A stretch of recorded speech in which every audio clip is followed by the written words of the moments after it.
अब जीवन कठोर नियमों का बंधन नहीं रहता,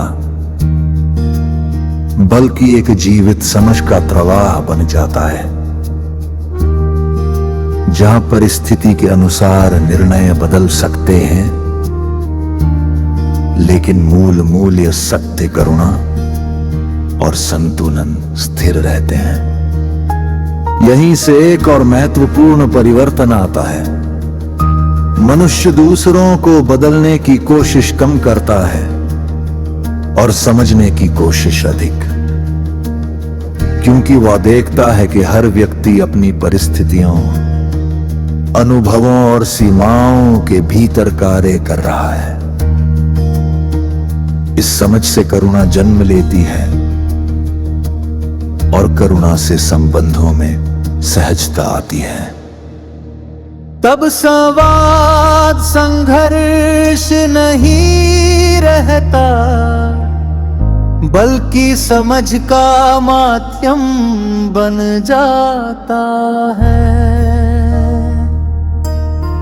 और जब संबंध सहज होते हैं तो जीवन में अनावश्यक तनाव कम हो जाता है।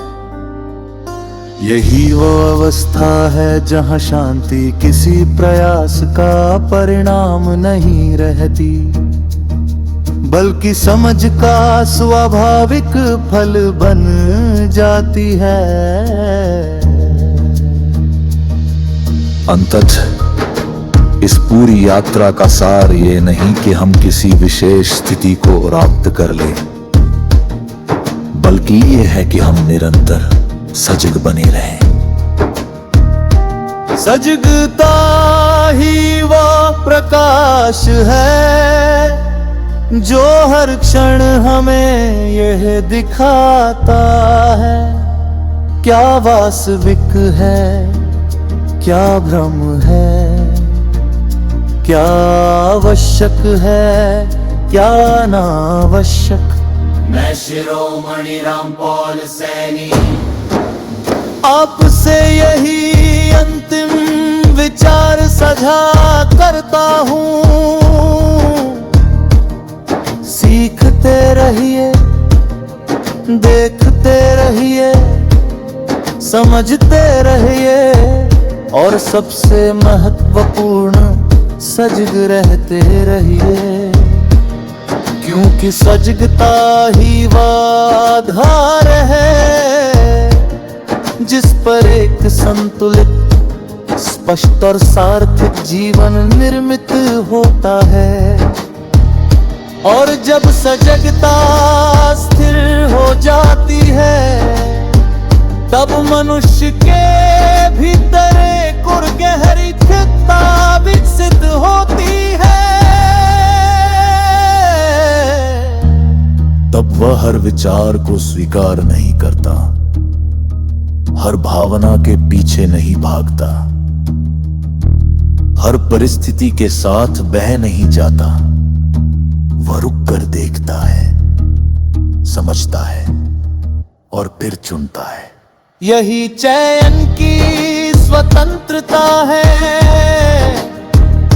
और यही वो बिंदु है जहां मनुष्य प्रतिक्रियाओं का दास नहीं रहता, बल्कि अपने जीवन का सचेत निर्माता बनता है। अब उसके निर्णय आदतों से नहीं, जागरूकता से निकलते हैं। उसकी दिशा भीड़ से नहीं, समझ से तय होती है। इसी अवस्था में समय का अर्थ भी बदल पाता है। पहले समय केवल बीतता हुआ लगता था, अब समय एक अवसर बन जाता है। हर क्षण एक दर्पण बन जाता है जिसमें मनुष्य स्वयं को देख सकता है। तब अतीत बोझ नहीं रहता, वो सीख बन जाता है। भविष्य चिंता नहीं रहता, वह संभावना बन जाता है। और वर्तमान केवल एक क्षण नहीं, वह जीवन का वास्तविक आधार बन जाता है।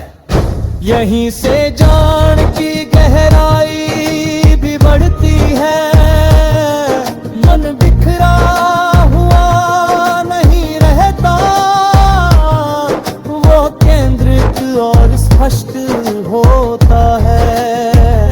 और जब ध्यान स्पष्ट होता है